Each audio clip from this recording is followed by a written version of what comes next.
There are some problems in astrophysics that can't be solved on a normal computer. For this, we use a supercomputer.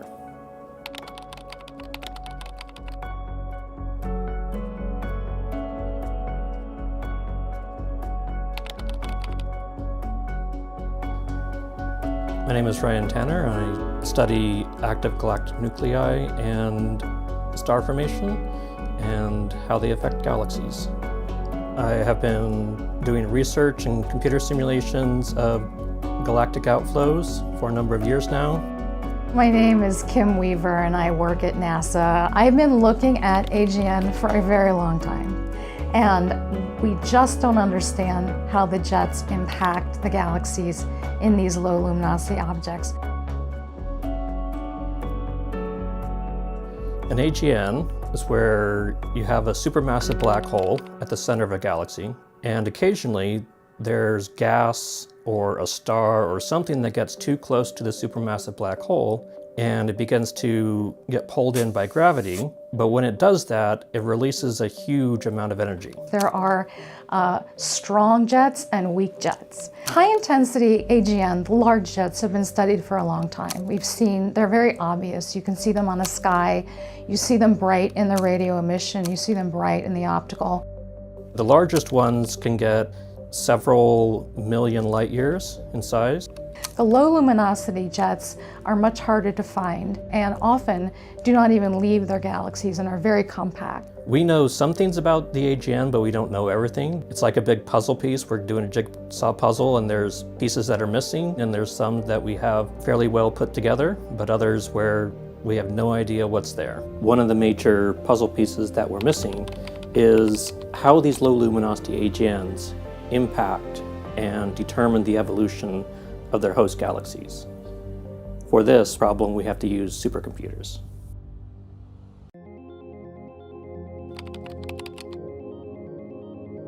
For my research, I use a code called Athena.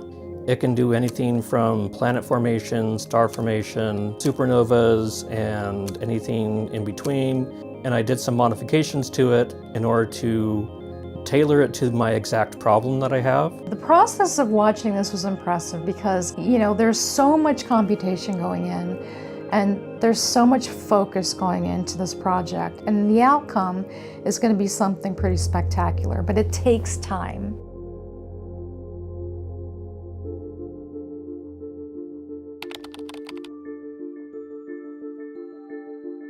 So Ryan came to me and said, I need a supercomputer, and I said, okay, what? Because I had never helped anybody get the supercomputer time. I've seen it, I've been in the room, it's amazing. You submit a request online in the system. You have to provide a justification for what you're going to use. You have to explain the project behind it. You have to explain basically what you expect to get out of it and how you will use those results. And that goes through a review process that can take several months. The formal review process can take anywhere between 6 months up to, I've been told, 18 months.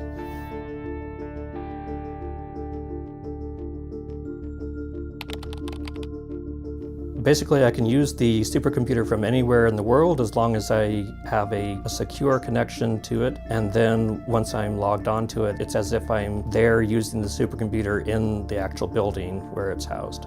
I can upload the code that I need to use to run and any data files that need to go in for inputs. And then I can simply use a command to submit a job on the supercomputer, and it puts it in a long queue of different people who have submitted jobs on the supercomputer.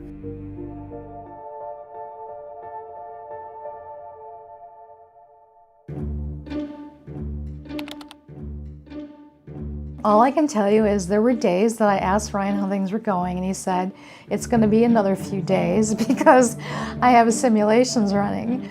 So for the paper that we wrote for this particular result, it was about 800,000 hours of computational time.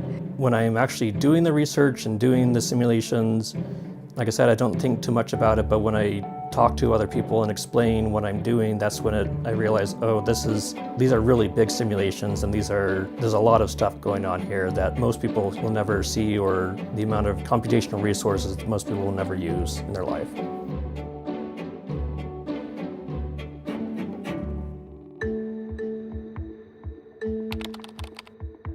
So using the supercomputer and getting the simulation data back was a process that just continuously would do it over several months. I would have to run a simulation, download the data, look at it, see if it was doing what I expected it to do. If there was anything that was wrong, I had to go back and figure out what was wrong with the code. Then I would make that change to the code on the supercomputer, run the simulation again, download the data, look at it, and just repeat the process over many, many months, over basically a year. Fact is, sometimes it can take decades to make things happen, but you have to have the patience, and hopefully that's what most astronomers have, and they need is patience, because the universe doesn't always bend to your will, and you have to wait to find out what's going on.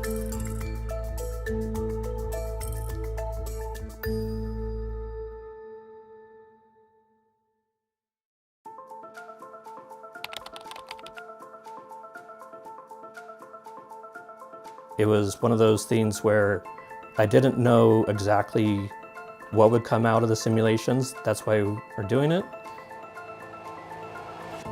And that's sort of the case as it was here. We run the simulations, and then something unexpected came out. Oh, these AGN, these low power AGNs, actually have a very large impact on their host galaxies. The blue color in the center, the blue-green colors indicate the galaxy itself. When you see the pink colors that are coming out and the purple, that is the actual jet itself. The jets can be split. They can be split by a dense cloud into streams as they come out of the galaxy. They can be deflected, which is they change direction entirely. And in some cases, the jet can be entirely stopped. Are we seeing star formation that's being created by the jets impacting the clouds, which I think would be really cool, because again, that says the black holes are doing something amazing to the galaxies by being there. Or we could see that the jets could be disrupting the star formation and slowing it down, which is another possibility. And those two things, we don't know yet. Which one is the right answer? The two major things to draw out of this is just how complex these jets are because they interact with their host galaxy. They're not simple, they're not nice, smooth outflows. The other thing is that these low power AGN jets, the galaxy determines what the jets look like to a greater degree than has been assumed before. I never thought I'd be involved in a project that uses supercomputer. So to me, it was a bit of an alien thing. And so I was fascinated that we actually were doing this. And yes, and when I saw the results that came out, I was impressed, I was excited. Just a very exciting thing to study, something that is so incredibly new to everybody.